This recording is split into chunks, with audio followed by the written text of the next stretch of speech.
झारखंड के युवा documentary film maker दीपक बाड़ा के film the ugly side of beauty को जापानी अवार्ड से सम्मानित किया गया है। ऐसे में दीपक बाड़ा के लिए यह गर्व का पल है, लेकिन लगातार के लिए भी गर्व का पल है।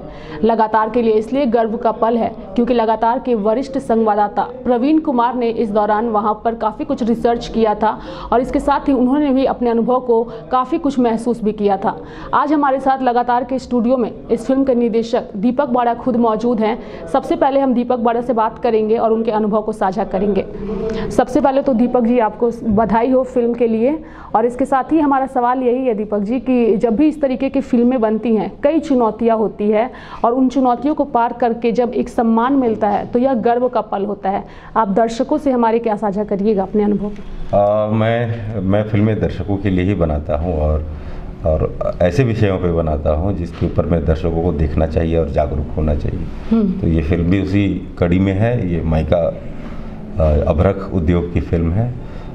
अनुरोध ये है कि दर्शकों से कि इस फिल्म को देखें और इस व्यवसाय में, इसके खनन में और इसके प्रोसेसिंग में जो लोग जुड़े हुए हैं उनकी ज़िंदगी में क्या तकलीफ़ें हैं और हम, आप, सरकार, कंपनियां मिलकर के क्या कर सकते हैं उनके लिए, इसके बारे में एक चिंतन करें।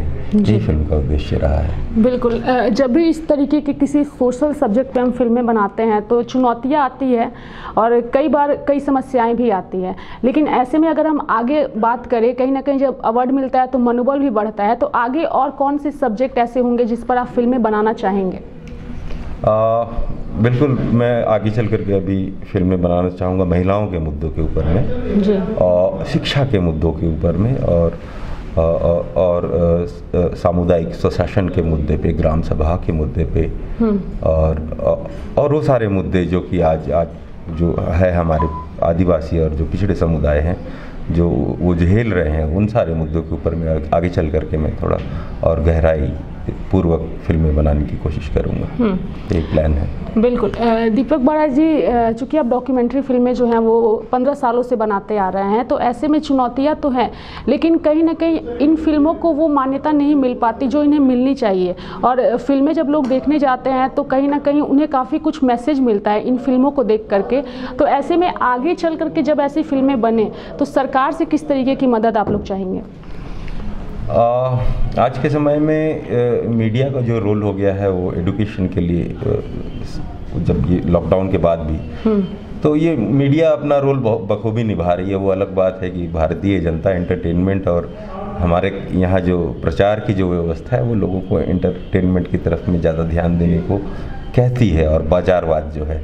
लेकिन सरकार से गुजारिश है कि अगर सच में यहाँ के नागरिकों के लिए, उनके बच्चों के लिए या फिर जो नौजवान हैं उनके लिए, तो इन सारी फिल्मों को शिक्षा व्यवस्था में जगह दे और साथ में ये जो फिल्में हैं उसको बनाने वाले जो लोग हैं उनको आश्रय दे, उनके विषयों को अपने डिपार्टमेंट में डिस्कस करें और मिल करके चीज़ों का हल निकालें। हमें भी सपोर्ट चाहिए और मुद्दों को भी सपोर्ट चाहिए। बिल्कुल, जैसा कि दीपक बाड़ा जी ने भी कहा कि इन्हें भी सपोर्ट चाहिए और इन मुद्दों को भी सपोर्ट चाहिए, क्योंकि झारखंड एक ऐसा राज्य है जहाँ पे कई सारी समस्याएं हैं। हालांकि इस कार्यक्रम की शुरुआत में हमने कहा था कि यह लगातार के लिए भी गर्व का पल है, और लगातार के लिए गर्व का पल इसलिए है क्योंकि इस फिल्म के बनने के दौरान हमारे वरिष्ठ सहयोगी प्रवीण कुमार की भी भूमिका जो थी वो सराहनीय थी। चलिए, तो हम प्रवीण जी से भी बात करेंगे और उनके अनुभव को भी साझा करेंगे। प्रवीण जी, कैसा लग रहा है? आपने इस फिल्म के दौरान रिसर्च किया था और आज इस फिल्म को जापानी अवार्ड से सम्मानित किया गया है। कैसा है आपका ये अनुभव और क्या दर्शकों को बताना चाहेंगे?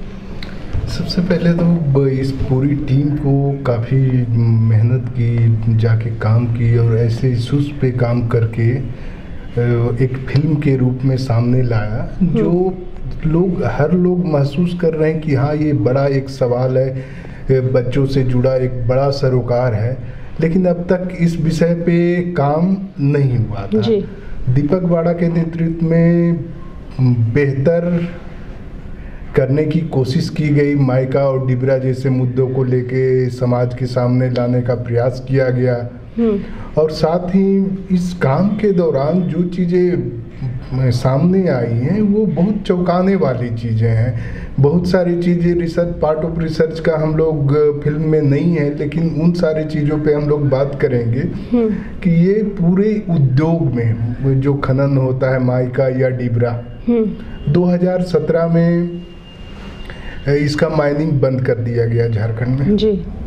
उसके बाद भी निरंतर यहाँ से डिबरा और माइका की एक्सपोर्ट किया जाता रहा है और इससे राज्य का बहुत बड़ा रेवेन्यू लॉस हो रहा है। एक भी रॉयल्टी राज्य को नहीं मिल रहा है, जो कि हमारे टीम के द्वारा रिसर्च के दौरान भी ये बात सामने आई। राज्य झारखंड के हम लोग हैं तो झारखंड के सरोकार को भी हम लोग समझते हैं और उस जो अधिकार है झारखंड के उसकी भी बात करते हैं। तो जो ये पूरा एक्सपोर्ट हो रहा है आज के दिन में भी प्रतिदिन अनुमानतः 50 से 100 ट्रक, बड़े ट्रकों में माइका एक्सपोर्ट होता है। बारिश होता है उस समय ये काम बंद हो जाता है, उसके बाद निरंतर चलते रहता है। और जो फाइंडिंग हमारे सामने आई कि इस पूरे व्यापार में दूसरे राज्य को फायदा हो रहा है। आंध्रा में माइका का खनन हो रहा है, राजस्थान में हो रहा है, वहाँ सबसे निम्न क्वालिटी की माइका है जी। और जो झारखंड का माइका है वही माइका एक्सपोर्ट होता है और इसके लिए कागजी जो दस्तावेज की जरूरत होती है वो राजस्थान और कर्नाटक या आंध्रा पूरा करता है। तो ये एक स्टेट के लिए बहुत बड़ा लॉस है कि इस पर एक पॉलिसी बने। और दूसरा पक्ष जो दीपक कहा कि इस काम में जब ये पूरी तरह बंद हो गया लीगल माइनिंग, तो इस काम में जुड़े हुए लोग थे उनकी आजीविका प्रभावित हुई है। लेकिन जो लोग 100 साल से इस काम में जुड़े, ब्रिटिश काल से ही माइका खनन होते रहा है और दुनिया का नंबर 1 हम माइका प्रोडक्शन में अभ्रक के उत्पादन में थे जी। लेकिन जो इस काम में लगे हुए थे 100 साल से, आज चौथी पीढ़ी हो रही है, लेकिन उनकी दशा अभी तक वही है। उनके सर के ऊपर पक्का छत अभी तक नहीं है। तो आखिर जो श्रम कर रहे हैं उनका श्रम को कौन एक्सप्लॉइट कर रहा है, कौन एक्सप्लॉइटेशन कर रहा है? हम इन तमाम विषयों को इस फिल्म के माध्यम से समझाने का एक छोटा सा प्रयास था। बिल्कुल छोटा सा प्रयास था। और जैसा कि आपने कहा है कि जैसे अवैध तरीके से अभ्रक का जो है यहाँ पे कारोबार हो रहा है, तो ऐसे में क्या इस फिल्म को देखने के बाद झारखंड की सरकार की नींद खुलेगी और क्या इस समस्या को लेकर के उनकी कोई पहल हो सकती है? प्रवीण जी, चूँकि हम मीडिया में भी हैं और हमारा मकसद भी यही होता है कि हम समस्याओं को उठाएँ और सरकार तक पहुँचाएँ।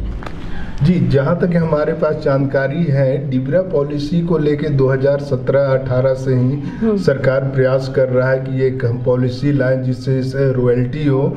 2019 में करीब कोडरमा में 8 माइका गोदाम को सील किए गए, डिबरा गोदाम को सील किए गए थे और उसमें से कुछ गोदाम को का माइका सरकार ने नीलाम किया था और कुछ रॉयल्टी उस समय प्राप्त हुआ था क्योंकि वो लीगल नहीं था जी। और अगर इस पे पॉलिसी सरकार लाती है तो लोगों को रोजगार के साधन तो सृजित होंगे ही और साथ ही सरकार को राजस्व भी प्राप्त होगा। और दूसरी बात, हम लोग इस फिल्म के माध्यम से ये भी एक बताने का प्रयास जो पूरी टीम ने की है, इस फिल्म की टीम ने, कि हाँ, जो सौंदर्य प्रसाधन के लिए उपयोग की जा रही ये वस्तुएं, इसके पीछे जो दबे कुचले और जो भूख के लिए अपनी रोजी रोटी शांत करने के लिए जो लोग इस काम में लगे हुए हैं, हम उनके उत्थान और उनके भी सम्मान के लिए हम जरूर सोचें, क्योंकि एक बड़ा तबका ये है। बिल्कुल बड़ा तबका गिरिडीह और कोडरमा जिले में। एक सवाल मैं दीपक जी से पूछना चाहूँगी। दीपक जी, जब भी इस तरीके की फिल्में बनती हैं तो लोगों तक नहीं पहुँच पाती। जब फिल्म फेस्टिवल होते हैं तो लोग वहाँ प्रसारण करते हैं, तो ऐसे में कौन सा ऐसा माध्यम है जिससे जुड़कर लोग इस तरीके की फिल्में देख सकें? क्योंकि यूट्यूब पे भी ये फिल्में जो हैं वो अवेलेबल नहीं होती। एक तो है कि आज का जैसा समय है, इंफॉर्मेशन का बाढ़ आ गया। आप देखिए तो आपके पास बहुत सारे चॉइसेस हैं, इतने सारे चैनल हैं, और आज का जो मीडिया है हमें सिखाता है कि कैसे आप कंज्यूमर बने। आप हमेशा मनोरंजन एक नशे की तरह आप उसका डोज लेते रहते हैं मनोरंजन का, लेकिन ये जो हकीकत है हमारी दुनिया का वो दस्तावेज है इस तरीके की फिल्में। तो मुझे लगता है कि इसको बहुत तरीके से सपोर्ट की ज़रूरत है। पहला तो कि इसको शिक्षा व्यवस्था में जहाँ लोग पढ़ाई करते हैं उनको बहुत सरल तरीके से समझाने के लिए, क्योंकि ये फिल्म और ये मीडिया ऐसा मीडियम है जिसके लिए लोगों को साक्षर होने की ज़रूरत नहीं है, लैंग्वेज भी बहुत बैरियर नहीं है जी। तो अभी जो इस तरीके के मुद्दे हैं और उस पर गहराई से छानबीन करती हुई फिल्में हैं, इसको पाठ्यक्रम में शामिल करना चाहिए, उसको अक्लेम करना चाहिए।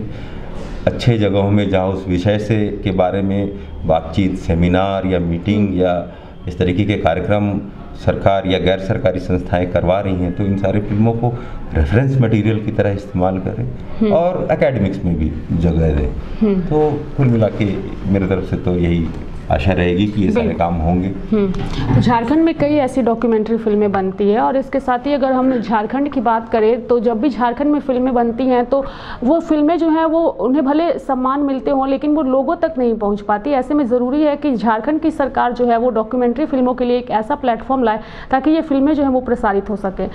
जब भी कोई फिल्में बनती हैं तो उसके पीछे जो कैमरामैन होते हैं उनकी भूमिका भी काफ़ी सराहनीय होती है। तो इस फिल्म के पीछे भी इस वक्त जो कैमरामैन जिन्होंने काम किया है वो इस वक्त हमारे साथ स्टूडियो में मौजूद हैं। हम उनसे ही बात करेंगे और उनके भी अनुभव को साझा करेंगे। बताइए आपका एक्सपीरियंस कैसा रहा इस दौरान, काम के दौरान? देखिए, अनुभव तो काफ़ी नया था, और चूँकि माइका जो हमारे क्षेत्र में झारखंड में मिलता है, और अगर बात करें, मैं अपना बात करूँ खुद का, तो मुझे भी मालूम नहीं था कि बेस्ट क्वालिटी का, वर्ल्ड का सबसे बेहतर क्वालिटी का माइका जो है इंडिया और हमारे यहाँ कोडरमा में मिलता है। बंदरचुआ जगह का नाम है वहाँ। जो आज अगर वहाँ का स्थिति को देखेंगे तो एक ढांचा सिर्फ बना हुआ है, जंगली पहाड़ की तरह, कुछ नहीं है। अगर अनुभव का बात करें तो अनुभव में यही हम अपना अनुभव में देखेंगे तो एक जगह जब हम लोग वहाँ जस्ट पहुँचे थे एक शूटिंग के लिए, जगह का ही नाम है तीसरी जी ब्लॉक।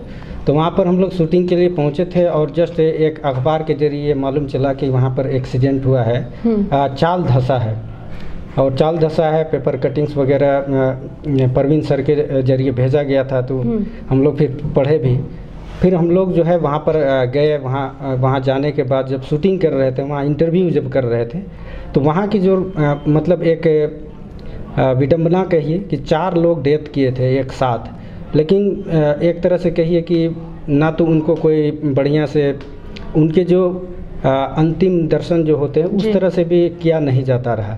तो ये एक कटु अनुभव था मेरे लिए। साथ ही साथ एक अनुभव मेरा ये रहा था कि एक सबसे बड़ा माइंस जो है वहाँ पर हम लोग जो शूटिंग करने के लिए गए थे, तो जैसे कि कैमरामैन के लिए एक बड़ा चैलेंजेस होता है कि चीज़ों को शूट करना, और ऐसे जगहों पर जहाँ पर जो है खतरे होते हैं, और ख़ासकर वैसे जैसे इलीगल माइनिंग की बात कर रहे हैं, जब इलीगल हो और वहाँ पर कैमरा लेके जाया जाए तब फिर जो है खतरा कुछ बढ़ते हैं। तो हम लोग के साथ भी ये सामना करना पड़ा था। जब हमारे एक सहयोगी थी अपूर्वा, तो वो शूटिंग कर रही थी और हम लोग सब साथ में थे। किसी ने नीचे से, चूँकि हाइट में थे हम लोग, तो आवाज़ दी और गाली गलौज भी दिए हम लोग को कि क्या कर रहे हो ये वो करके। तो हम लोगों ने शूटिंग भी रोकी। उसके बाद फिर हम लोग दीपक सर, हम खुद, ये आनंद जी और भी 7 लोग थे, सारे को हम लोग फिर मैनेज किए। उन्होंने माना कि हाँ भाई हम लोग से बात हुई है पहले ही। उसके बाद फिर उन्होंने शूटिंग की इजाज़त दी। और नहीं तो फिर अगर मान लीजिए कि अगर हम लोग पहले से अगर ये प्री प्लानिंग ना किए होते या फिर पहले से कंसर्न ना किए होते, अशोक वर्मा जी का यहाँ पर बहुत बड़ा हाथ था, तो फिर हम लोग को शायद शूटिंग करने भी ना दिया गया होता वहाँ पर। आज जो इतनी बड़ी फिल्म बनी है शायद ना बनी होती। अगर जब भी इस तरीके की कोई भी फिल्में बनती है और जब लोग अवैध तरीके से करते हैं तो ऐसे सिचुएशन में कैमरा देख करके लोग डर जाते हैं। तो क्या कभी ऐसा भी मन हुआ कि हम इस चीज़ को शूट ना करें या ना दिखाएं? बताइए। हाँ, ये देखिए, ये इन्वेस्टिगेटिव फिल्म है और मुझे भी उतना जानकारी नहीं था शूट से पहले कि एक माइका का छोटा से लेकर बड़े स्तर तक कैसे यूज होता है, डिब्बा से लेकर उसका प्रोसेसिंग कैसे होता है। लेकिन धीरे धीरे फील्ड में गए, लोगों से मिले, लेकिन वहाँ फील्ड में जाना भी, जंगल तक जहाँ पर माइका का खनन होता है वहाँ तक पहुँचना भी हमारे लिए आसान नहीं था, क्योंकि लोग कैमरा के सामने आना नहीं चाहते। उनका रोजी रोटी वही ढिबरा ही है। वे लोग कैमरा में आएंगे, फ़ोटो खिंचाएंगे तो अखबार में आएगा, फिर पुलिस एक्शन ले सकती है, उनका रोजी रोटी ख़त्म हो सकता है जी। तो उसी डर से लोग आते भी नहीं हैं। लेकिन बहुत हमारी रिसर्च टीम उनके साथ कि हम आपके फेवर में बना रहे हैं, आपकी मदद के लिए बना रहे हैं, तो वे कन्विंस हुए, तभी वे अलाउ कर रहे थे। तो जैसा कि आपने इनके अनुभव को सुना कि किस तरीके से जब भी इस तरीके के फिल्में लोग बनाने जाते हैं तो कई सारी समस्याएं, परेशानियां जो है वो आती हैं। तो ऐसे में इस वीडियो के माध्यम से झारखंड की सरकार से हम भी यही अपील करेंगे कि जो लोग भी डॉक्यूमेंट्री फिल्म बना रहे हैं, डॉक्यूमेंट्री निर्देशक हैं, उन्हें सरकार की ओर से वो सपोर्ट मिले ताकि वो अपनी चीज़ों को दर्शकों तक आसानी से पहुँचा सके। उम्मीद करते हैं कि आपको हमारा यह कार्यक्रम पसंद आया हो। नमस्कार। न्यूज अपडेट के लिए आप हमारे चैनल को सब्सक्राइब करें। आप हमें फेसबुक और इंस्टाग्राम पर भी फॉलो कर सकते हैं। बने रहे लगातार .in के साथ।